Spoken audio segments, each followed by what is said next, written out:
नमस्कार, आप देख रहे हैं पीएमटी न्यूज पहाड़ से मैदान तक। आइए चलते हैं खास खबर की तरफ। ऐतिहासिक धरोहर पर मंडराया संकट। हरिपुर पहुंचे रामशरण नौटियाल। 1872 के पुल के स्तंभ को बचाने की उठाई मांग।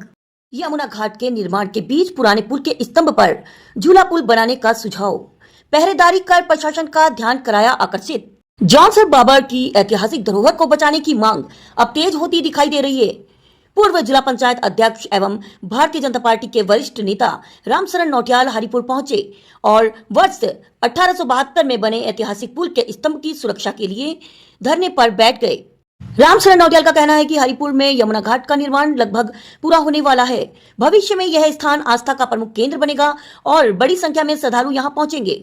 ऐसे में राष्ट्रीय राजमार्ग पर जाम की स्थिति बन सकती है। उन्होंने सुझाव दिया कि पुराने ऐतिहासिक पुल के मजबूत स्तंभ पर एक झूला पुल बनाया जाए जिससे श्रद्धालु सुरक्षित तरीके से यमुना घाट तक पहुंच सकें। उनका यह भी कहना है कि मुख्यमंत्री पुष्कर सिंह धामी से भी वार्ता हो चुकी है और प्रस्तावित झूला पुल का नाम श्याम झूला रखा जाए। रामशरण नौटियाल ने बताया कि उन्हें सूचना मिली कि ऐतिहासिक स्तंभ पर रातों रात यमुना माता की मूर्ति स्थापित करने की तैयारी की जा रही है। इसके बाद उन्होंने जिला अधिकारी, मुख्यमंत्री कार्यालय और एसडीएम को सूचना देकर स्वयं मौके पर पहुंचकर पहरेदारी शुरू कर दी। उनका कहना है कि यह धरोहर इतनी मजबूत है कि अतीत में बम ब्लास्ट जैसी परिस्थितियों में भी इसे नुकसान नहीं पहुंचा और इसे किसी भी कीमत पर संरक्षित किया जाना चाहिए। मौके पर पहुंची तहसीलदार ने उन्हें भरोसा दिलाया कि मामले में नियमानुसार कार्रवाई की जाएगी। आश्वासन मिलने के बाद रामशरण नौटियाल ने अपना धरना समाप्त किया। अब सभी की नजर प्रशासन और सरकार के अगले कदम पर है। क्या 1872 की इस ऐतिहासिक धरोहर को संरक्षित किया जाएगा और क्या भविष्य में यहाँ झूला पुल बनेगा, यह आने वाला समय ही तय करेगा। नमस्कार, मैं सविता रानी, पीएमटी न्यूज पहाड़ से मैदान तक। इस समय आज हरिपुर में मौजूद हूँ, जो कि यहाँ पर रामशरण नौटियाल जी इतने शाम को यहाँ पर रात भर बैठने के लिए आए हैं, जो कि यहाँ चौकीदारी देने के लिए आए हैं। क्योंकि यहाँ पर एक बहुत बड़ा मुद्दा आ गया है कि यहाँ पर जो पुराना पुल है जो 1872 में बना था कभी, और उसके जो स्तंभ है वो आज भी खड़े हैं, जो आप देख सकते हैं कि किस तरह से वो स्तंभ आज भी खड़े हैं वहां पर ज्यों के त्यों। लेकिन कहीं ना कहीं इसमें घोर लापरवाही दिख रही है, जो कि आस्था का केंद्र बनने जा रहा है हरिपुर। जिस तरह से इसमें देखिए कि यहाँ पर जो इसका पुल का पहला स्तंभ है, इसके ऊपर यहाँ पर यमुना माता की मूर्ति रखने की पूरी तैयारी की जा रही है, उसको स्थापित किया जा रहा है। तो आप देखिए कि कहीं ना कहीं ये बहुत बड़ी लापरवाही है, क्योंकि जो ये पुल है इसको यदि रामशरण नौटियाल जी का कहना है कि झूला पुल बना दिया जाए, श्याम पुल बना दिया जाए, कहीं ना कहीं उसमें श्रद्धालु और जो यहाँ पे आएंगे लोग यात्रा के लिए, वो यहाँ पर आराम से पैदल चलकर आ सकते हैं। क्योंकि जो दूसरा पुल बना हुआ है उसमें गाड़ियां चलती है, वहां पे चलने से क्या होगा, जब यहाँ पे अगर तीर्थ स्थान बन जाएगा तो यहाँ भीड़ लाजमी है कि और भी ज्यादा यहाँ पर श्रद्धालु आएंगे और उस तरह से यहाँ पे रोड की जाम की स्थिति बनी रहेगी। उसी को देखते हुए यहाँ पे अगर पैदल के लिए झूला पुल बना दिया जाएगा तो यहाँ पर मंदिर में बहुत ही आसानी से श्रद्धालु पहुंचेंगे आराम से, और यहाँ पर पूजा भी करेंगे, जो माथा भी टेकने आएंगे। तो इसीलिए रामशरण नौटियाल जी आज यहाँ पर धरने पर बैठे हुए हैं। वो क्या चौकीदारी के लिए बैठे हैं कि यहाँ पर आज वो चौकीदारी देंगे जब तक कि शासन प्रशासन उनको आश्वासन नहीं देगा कि यहाँ पर पुल के स्तंभ पर यहाँ पे किसी भी तरह से मूर्ति को स्थापित नहीं किया जाएगा। उसके लिए अलग से आप मूर्ति को स्थापित कीजिए, कहीं भी उसके लिए बनाइए। जो यमुना माता का अगर स्थापित करना है तो पुल के बीच में कहीं भी आप नदी के अंदर उसको स्थापित कर दीजिए कि जहां पर श्रद्धालु आराम से उनके दर्शन कर सकता हो। तो इसीलिए यहाँ पर रामशरण नौटियाल जी से हम अभी बात करेंगे और आपको दिखाएंगे। धन्यवाद। तो क्या प्रकरण है पूरा यहाँ का, जो आपको इतनी रात को यहाँ पे पहुँचना पड़ा है? सबसे पहले मैं आपको बता दूं, इसको आप धरना नहीं एक तरह से कह सकते। मैं तो चौकीदारी करने के लिए बैठ गया जब मुझे पता चला कि रात को इस पर कब्जा हो रहा है, ये पुल के पाए पे कब्जा हो रहा है और आज रात को हो रहा है। तो मैं यहाँ आ गया, मैंने सूचना कर दी है प्रशासन को। और ये ब्रिटिशर्स के टाइम का 1872 का एक ये पुल है। इसके ठीक है लोहा वगैरह चोर चकारे ले गए, लेकिन तब की बात तब थी।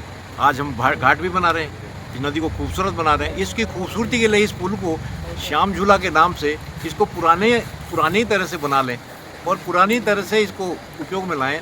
तो आप समझते हैं कि जो आदमी पछवादून से आएगा या समझो किसी को बाड़वाले जाना है तो यहाँ से पैदल जा सकता है, वहाँ से पैदल आ सकते हैं। जो लोग उधर से यहाँ घाट पे दर्शन करने आएंगे इस तरफ पछवादून के साइड से, उन्हें पैदल आना है। कोई ना एक्सीडेंट का खतरा, ना किसी गाड़ी के टकराने का खतरा, और सीधा पुल जो है घाट पे आ रहा है। आपके सामने है सब, आप इसकी पिक्चर्स देख सकते हैं, बिल्कुल घाट के साथ में आ रहा है। तो ये समझ नहीं आ रहा है कि एक मूर्ति की स्थापना अगर करना चाहते हैं तो मैं सबसे पहला आदमी हूँ। मेरी बात भी हुई तुमसे, मैंने कहा मेरे लायक जो भी होगा मैं आपके साथ खड़ा होने को तैयार हूँ। लेकिन ये क्या सूझा कि 8 पाए आप यहाँ से देखिए, पीछे पुल के बीच से आप देखेंगे तो बाड़ वाले की लाइट दिखाई दे रही है, इतनी खूबसूरत वो आर्किटेक्चर है। तो ये क्या सूझी कि आप जो पहला ही पाया है इसका नदी के बीच में, वहाँ जाके मूर्ति को रख रहे हो। पर क्या उसके बाद जो है वो जो पुल बनाने का है, एक तरह से माँ यमुना की मूर्ति भी लगनी चाहिए, लेकिन श्याम जी का माँ यमुना के साथ क्या नाता रिश्ता है और क्या लिंक है, ये उनको पढ़ लेना चाहिए सबसे पहले। वो यमुना जी के साथ में श्याम का नाम कहाँ कहाँ जुड़ा है ये देखना चाहिए। तो मूर्ति लगना ज़रूरी है कि श्याम झूला बनना ज़रूरी है, दोनों ही चीज़ ज़रूरी है। लेकिन आपके पास, आपने जब यहाँ ज़मीन खरीद रखी घाट से लगी हुई, और ज़मीन खरीद करके आपने उस मूर्ति के लिए खरीदी थी, मुख्यमंत्री जी से जब बात हुई, मुझसे भी इन लोगों की बात हुई, मैंने कहा बहुत अच्छी बात है, और जो आप एक मूर्ति बना रहे हैं, उन्होंने खुद मंदिर बनाने की भी बात की है, तो हम लोग उसको स्वीकार करते हैं, हम उसमें सहयोग करेंगे। अब ये थोड़ी है कि तुम कहीं जहाँ खड़े हो गए अंगद की तरह तुम कहो कि हम तो यहीं बनाएंगे, यहीं करेंगे, ये स्वीकार नहीं करेंगे।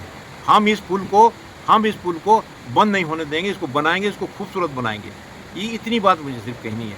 ये किसी के खिलाफ, किसी के अगेंस्ट या कोई सरकार के खिलाफ या कोई सरकार के लिए ये किसी प्रकार का कोई बात नहीं है। बात यह है कि आज रात को यहाँ पर कुछ लोगों ने इस पर जो है अतिक्रमण करना था, इस पाए पे, और मुझे खुद कहा गया, तो फिर मैं आ गया कि भाई चलिए करिए, हमारे सिर के ऊपर से जाइए और जो करना है करिए। और मैं हैरत में हूँ कि कुछ यहाँ अपने क्षेत्र के ही अधिकारी, इनको क्या आता पता है, क्या पढ़े लिखे हैं ये लोग, जो श्याम झूला के नाम को नहीं समझते हैं, जो ये नहीं समझते हैं कि एक मूर्ति के लिए कितनी जगह चाहिए, 30 feet by 30 feet, 20 feet by 20 feet, पूरे पुल का जो है वो मतलब जो है उसको नर्क में डालने के लिए काम कर रहे हैं। आप अच्छे अधिकारी हैं तो आप एक अच्छी बात कीजिए, इस जौनसार बावर के लिए वो काम कीजिए। अगर यहाँ खूबसूरत झूला बनता है, झूला पुल बनता है, वो भी बनाइए, उसमें भी सहयोग करिए, पैसा चाहिए उसके लिए हमको। और जो मूर्ति बन रही है उसके लिए भी खूबसूरत मोनूमेंट। अच्छा आप बताइए, जितना बड़ा ये पाया है जिस पे मूर्ति रखना चाहते हैं, पूरा यमुना नदी का घाट दोनों तरफ खाली, आप वो बना लीजिए, उस पर उसके पुल में एक पाया आप बना लीजिए, उस पर जितना जो बनाना है आप खूबसूरत बनाइए। हमें ये नहीं कहूँगा कि बिना इजाज़त के, बिना परमिशन के कोई काम करे। इस पुल पे मैं आपको आज बता दूँ, इस पुल पे सिंचाई विभाग, PWD और वन पर्यावरण, वन विभाग, जिला एडमिनिस्ट्रेशन, उत्तराखंड सरकार, ये सब इस पुल के भागीदार हैं, सब जिम्मेवार हैं इनसे। और फिर नदी के बीच में है, आप देखिए नदी बह रही है, नदी के बीच में ऐसी भी क्या मूर्ति लगा रहे कि वहाँ आदमी पहुँच ही ना पाए। मूर्ति लगाए तो हम भी पैर छुएंगे, मूर्ति पे अपना मत्था टेकेंगे। तो बिना इजाज़त के, और इस पुल के लिए यदि कोई गलत तरीके से कोई इजाज़त हासिल की होगी, मैं धरने से उठूंगा नहीं तब तक। मैंने ये तय कर लिया है, क्योंकि ये मेरा व्यक्तिगत भी हो सकता है, और उन लोगों ने जिन्होंने मुझे प्रेरित किया इसके लिए, उनके हस्ताक्षर सहित जो है मैंने माननीय मुख्यमंत्री जी को पिछले वर्ष जब वो आए थे यहाँ पर उद्घाटन के लिए, तब मैंने उनको दिया, सारी चीज़ उनको बताई भी, फोटोग्राफ भी दिए उसके साथ में। तो ये क्या करना चाहते हैं तो ये जाने, लेकिन ये गलत है, गलत का साथ नहीं देंगे। धन्यवाद सर, थैंक यू। मैंने अभी आदरणीय जो नटराज की बात को सुना कि यहाँ पर जो लोक पंचायत की सत्ता है, यहाँ पर यमुना जी की मूर्ति को स्थापित कर रही थी बिना परमिशन की। तो बात को सुनने के बाद जो लोक पंचायत सत्ता है उनके अध्यक्ष से अभी मेरी बात हुई है, और मैंने उनसे कहा है कि आपके पास अगर कोई भी अनुमति या कोई भी चीज़, वैध चीज़ जो भी है, आप अपने सारे डॉक्यूमेंट लेकर के आ जाइए एक बार, दोनों पक्षों के आपस में वार्ता करके, और उसके बाद ही कोई डिसीजन जो भी होगा वो होगा। और तब तक के लिए आप निर्माण कार्य को क्या करते हैं, रोक दें। तो उन्होंने भी इस बात में सहमति जताई है कि तब तक कोई भी निर्माण कार्य नहीं होगा। और जैसे ही लोक पंचायत सदस्य जो भी प्रतिनिधिगण आते हैं, तो नटराज जी के साथ और उनके आपस में बातचीत करा करके जो भी आगे होगा, जैसा भी निर्णय होगा उसमें आगे की कार्रवाई होगी। और इसमें नटराज जी भी इसमें सहमत है, इसमें उन्होंने बताया तो कोई आपत्ति नहीं है, वो वार्ता के लिए तैयार है। तो जैसे ही दोनों पक्ष आकर के बैठते हैं, तो दोनों पक्षों के आपस में बातचीत के बाद जो भी निर्णय होगा उसके अनुसार ही कार्रवाइयाँ होंगी। मैम पूर्व में वन विभाग ये आपत्ति जता चुका है कि हमारी भूमि है, ऐसे में एनओसी लिए बिना इस तरीके का काम होना क्या किस तरीके से मानते हैं? नहीं, कोई भी काम एनओसी के बिना होना नहीं चाहिए, लेकिन अभी दूसरे पक्ष ने अपने डॉक्यूमेंट वगैरह या अपनी कोई भी चीज़ हमें पुटअप नहीं करी है। अभी सिर्फ मेरे टेलीफोन के लिए उनसे बातचीत हुई है। वो जैसा भी आएंगे अपने पक्ष में अगर कोई अनुमति या कोई वैध अनुमति कोई भी चीज़ें अगर वो दिखाते हैं तो उसके अकॉर्डिंग ही हम रिपोर्ट के उच्च अधिकारी को प्रेषित कर सकते हैं। हाँ नहीं आप आपके दल सातवीं नहीं, सातवीं माफ कर लेते हैं, कोई दिक्कत नहीं। ठीक। अब तक की खबर में बस इतना ही। मिलते हैं अगली खबर में, तब तक के लिए नमस्कार।